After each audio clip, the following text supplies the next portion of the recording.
মোৰ প্ৰথমটো channel cloud ক্ৰিষ্টেললৈকে আপোনালোকক স্বাগতম জনালোঁ। সো আশা কৰিছোঁ আপোনালোক সকলো ভালে আছে, সুস্থ আছে আৰু সুস্থ থাকক, সেইটোৱে কামনা কৰিছোঁ।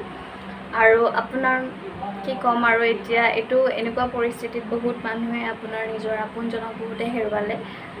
তো সেইখিনি বহুত দুখৰ বিষয়। তো সেইবোৰ কথা উলিয়াব বিচৰা নাই আৰু মই মোৰ ফাৰ্ষ্ট ব্লগলৈকে। সো আপোনালোকে ভালে থাকক, কোনো কাম নহ'লে আপোনালোকে বাহিৰলৈ নোলাব আৰু মাস্ক পিন্ধি থাকিব, চেনিটাইজ কৰিব আৰু ভেকচিন, ফাৰ্ষ্ট অফ অল ভেকচিনটো ল'ব সকলোৱে। তো আজি হ'ল ছানডে, আজি নিজৰ বাবে অলপ সময় উলিয়ালোঁ। এনেতো বাকীকেইটা দিন ব্যস্ততাৰ মাজেৰে যায়, অফিচৰ কাম কৰোঁতে যায়, আকৌ ঘৰৰ কাম, তেনেকুৱা ব্যস্ততাৰ মাজেৰে যায়। তো ছানডে যদিও ক'তো উলিয়াবতো নোৱাৰোঁ, ওলাব নোৱাৰোঁ, তো অহা যোৱাও নাই, কাৰো ঘৰে চৰে বাৰু সেইবোৰো নাই। গতিকে আপোনাৰ ঘৰতে ঘৰৰ কামখিনি কৰি মই আজৰি। এতিয়া ভাবিলোঁ বনোৱা যাওক, আগে বনোৱাখিনি ৰেডি কৰোঁ। ত' ভাত আৰু দাইল বনাই মই ৰেডি। এতিয়া অলপ চিকেন আছিলে, তো ভাবিলোঁ চিকেন মছলা কাৰী বনাই দিওঁ আৰু আপোনালোকৰ লগতো ৰেচিপিটো শ্বেয়াৰ কৰোঁ। একেবাৰে চিম্পলকৈ বনাম, খুব কম বস্তুৰে আৰু কম সময়তে হৈ যাব পৰাকৈ, একো ভেজাল নাই যিহেতু। সো আহক আমি আমাৰ চিকেনৰ ৰেচিপিটো চাই লওঁ। কাৰণে আমাক লাগিব ফাৰ্ষ্ট চিকেন মই 250 গ্ৰাম লৈছোঁ। আপোনালোকে বেছি মেম্বাৰ হ'লে কম বেছি কৰিব পাৰে। আৰু এই চিকেনটোৰ কাৰণে মই ৰেচিপিৰ কাৰণে লৈছোঁ, কাটি ৰাখিছোঁ মই 2টা পিঁয়াজ, 1টা টমেটো, 2টা আপোনাৰ মিডিয়াম চাইজৰ আলু আৰু 4টা জলকীয়া। তো আপুনি এইটো যদি জ্বলা কম বেছি যিখিনি খায় সেইখিনি মিডিয়াম হিচাপত আপুনি কৰি ল'ব পাৰে। আৰু এটা মই ডাঙৰ চাইজৰ কেপচিকাম লৈছোঁ আৰু আদা নহৰু পেষ্ট লৈছোঁ বটা। আৰু আপোনাৰ ড্ৰাই মছলাত মই লৈছোঁ, বেছি একো লোৱা নাই। তো 1টা তেজপাত, আপোনাৰ 2টা ড্ৰাই ৰেড চিলি, 2টা দালচিনি, 1টা লং আৰু 1টা ইলাইচি, আৰু আপোনাৰ 2টা জিৰা। আৰু পাউডাৰ মছলাত মই লৈছোঁ আপোনাৰ ধনিয়া পাউডাৰ, জিৰা পাউডাৰ আৰু হালধি, এইটো জালুকৰ গুড়ি মই ঘৰতে পিচি লোৱা, আৰু আপোনাৰ এইটো হ'ল জলকীয়া পাউডাৰ, এইটো কাশ্মীৰী লাল মিৰ্চ, চ' এইটো কালাৰৰ কাৰণে। আৰু আপোনাৰ তেল লৈছোঁ আৰু আপোনাৰ নিমখ লৈছোঁ। চ' এতিয়া ফাৰ্ষ্ট মই আপোনাৰ এইটো চিকেনটো মেৰিনেট কৰিম। চ' মেৰিনেট কৰিবৰ কাৰণে আমাক লাগিব এইখিনি পিঁয়াজখিনি মই দি দিম এতিয়া।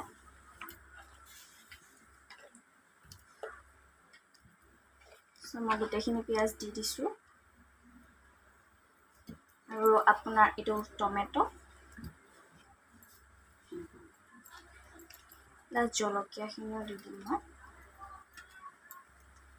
আৰু বাকী এইখিনি বস্তু মই পিছত ব্যৱহাৰ কৰিম। আৰু এইটো আদা নহৰু পেষ্টটো দি দিম।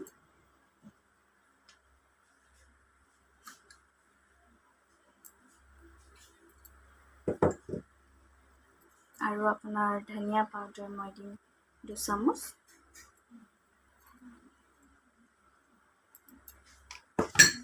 আৰু জিৰা পাউডাৰ মই দিম 2 চামুচ। আৰু আপোনাৰ এইটো মই কাশ্মীৰী লাল মিৰ্চটোও দি দিম এতিয়া। আৰু হালধি 1 চামুচ। আৰু এইটো জালুকৰ গুড়ি বেছি নিদিওঁ, এইটো আপোনাৰ ½ টেবুল স্পুন দিলেই হ'ব, দি দিম। আৰু আপোনাৰ নিমখ মই ইয়াতে এতিয়া অলপ দিছোঁ, আপোনাৰ 2.5 টেবুল স্পুন দিছোঁ এতিয়া। পিছত আৰু টেষ্ট কৰিলে লাগিলে আমি দি দিম। আৰু ইয়াতে থকা অইলখিনিও মই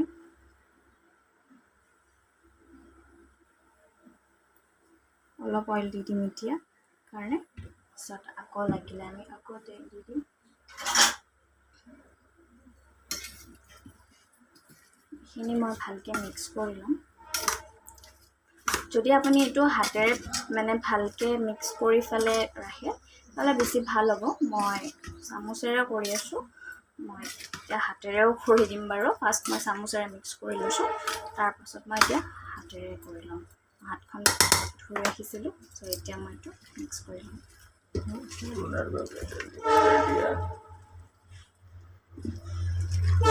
এনেও আমি বজাৰৰ পৰা অনা বস্তুখিনি ভালকৈ ধুই মেলি খাব লাগে, কাৰণ এতিয়া যিহেতু আমাৰ পৰিৱেশটো বিৰাটেই হেৰি হৈ আছে, আপোনালোকে গমেই পায়।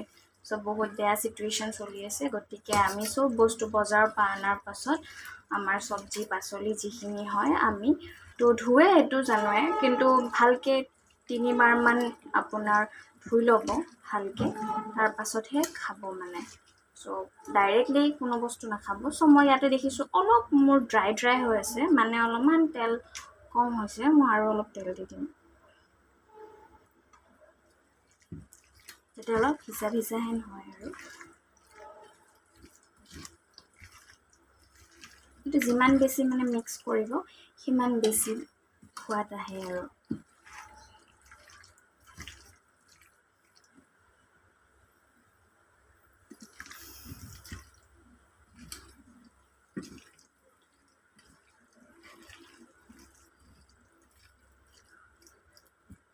এইটো হৈ গৈছে। এতিয়া মই এইটো ½ এন আৱাৰ আপোনাৰ ফ্ৰিজত ৰাখিম। আপুনি ফ্ৰিজত যদি নাৰাখে বা এনেও ৰাখিব পাৰে ৰুম টেম্পাৰেচাৰত, কিন্তু মইতো এতিয়া ফ্ৰিজত ৰাখি থৈ দিম ½ এন আৱাৰলৈকে। চ' তাৰ পাছত মই বাকী প্ৰচেছখিনি কৰিম। চিকেনটো মেৰিনেট হোৱালৈকে মই আলুটো ফ্ৰাই কৰি ল'ম এতিয়া। তো পেনটো মই গৰম হ'ব দিছিলোঁ, এতিয়া মই অইল দি দিছোঁ, মিঠাতেল ইউজ কৰিছোঁ মই। তেল অলপ বেছিকৈ দিছোঁ, ইয়াতে বাচি গ'লেও মই ইয়াতে মানে চিকেনটো বনাম, চ' সেইটো কাৰণে তেল অলপ বেছিকৈ দিয়া হৈছে। তেলটো গৰম হ'লে মই আলুখিনি দি দিম।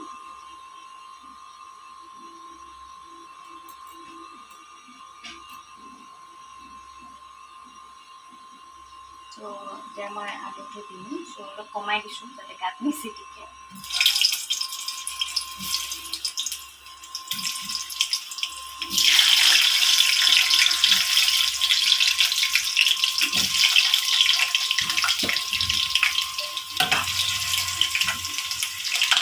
আলুটো অলপ ফ্ৰাই হ'ব, মই ইয়াত অলপ ৰঙচুৱা হ'বৰ কাৰণে কালাৰটো অলপ হালধি দি দিম,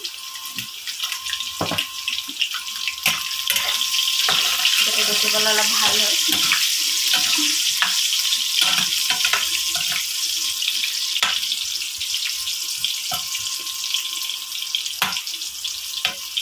এতিয়া গেছৰ ফ্লেমটো বঢ়াই দিম।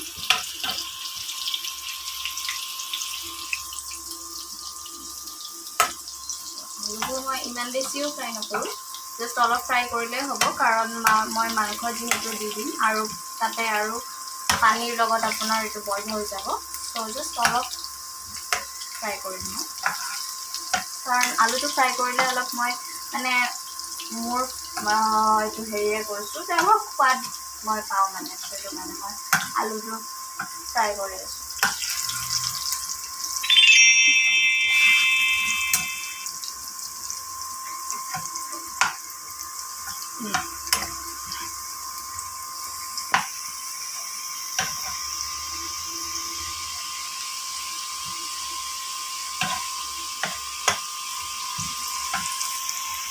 তো আলুটো দেখিছে আপুনি, অলপ কালাৰবোৰ ৰঙচুৱা হৈ আছে, এইটো অলপ ফ্ৰাই হৈ গৈছে।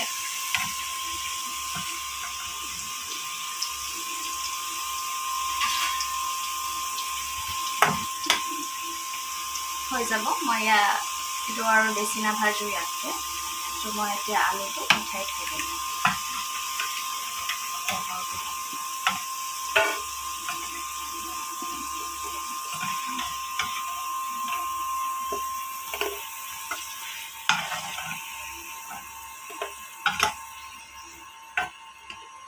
আলুটো হৈ গৈছে, এতিয়া মই সেইটো আধা ঘণ্টা চিকেনটো ফ্ৰিজত ৰখাৰ পাছত এইটো দেখিবলৈ এনেকুৱা হৈছে।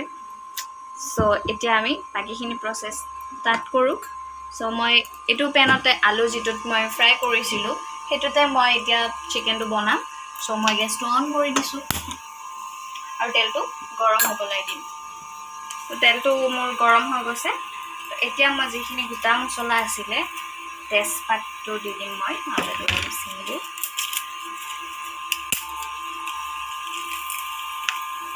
ৰেড চিলি, লং, ইলাইচি আৰু দালচেনি আৰু আপোনাৰ গোটা জিৰাখিনি দি দিম মই।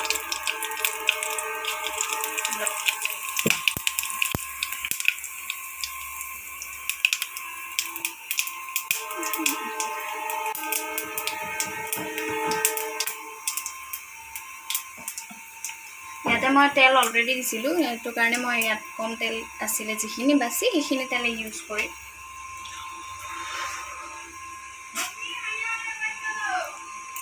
তো এইখিনি এতিয়া মই অলপ লৰাই চৰাই ইয়াত মই চিকেনখিনি দি দিম, মেৰিনেট কৰি ৰাখা চিকেনখিনি।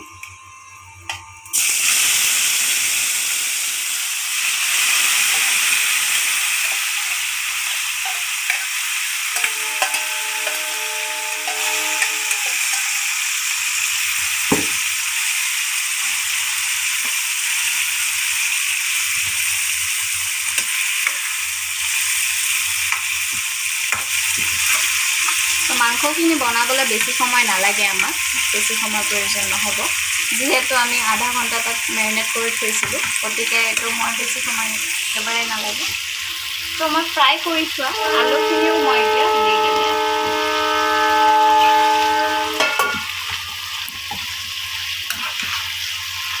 মছলাটো আমি যিহেতু আগতেই ব্যৱহাৰ কৰি থৈছোঁ, গতিকে আমাৰ মছলাৰ প্ৰয়োজন নাই এতিয়া। হয়নে?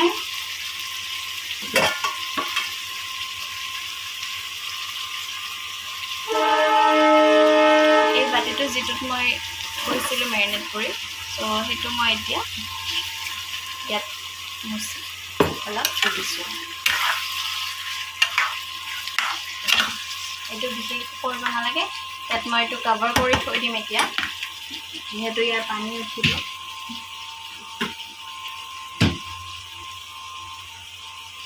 চ' এইটো নিজে মাংসটো পানী উঠিব, গতিকে মই এতিয়া ঢাকি দিছোঁ এইটো।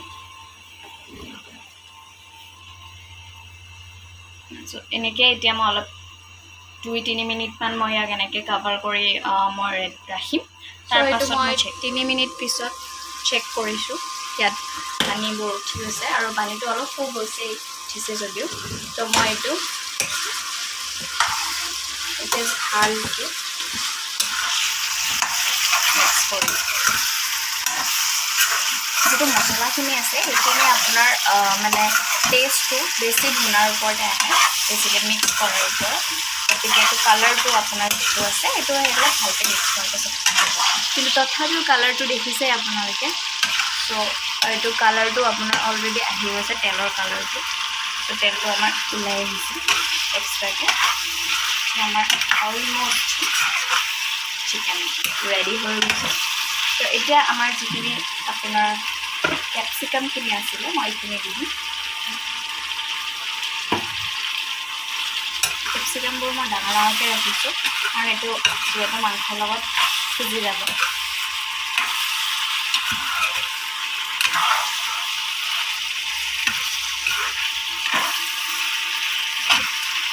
মই এতিয়া পানী নিদিওঁ, এতিয়া এইটোক মই এনেকৈ থৈ দিম অলপ ল' ফ্লেমত। আকৌ 5 মিনিটছ পিছত চাইছোঁ খুলি, এইটো চাওক কালাৰ দেখিছে। কেমেৰাত ইমান ভালকৈ কালাৰটো অহা নাই, যদিও ইয়াৰ কালাৰটো বহুত ৰঙচুৱা হৈ গৈছে। আৰু মই আপোনাক এটা চিকেন ভাঙি দেখুৱাই আছোঁ, এইটো চাওক। এইটো অলমষ্ট হৈ গৈছে, এইটো 80% হৈ গৈছে ক'ব পাৰি। চ' এতিয়া মই ইয়াত পানী এড কৰিম। তো ইয়াত মই 2 গিলাচ পানী এড কৰিছোঁ।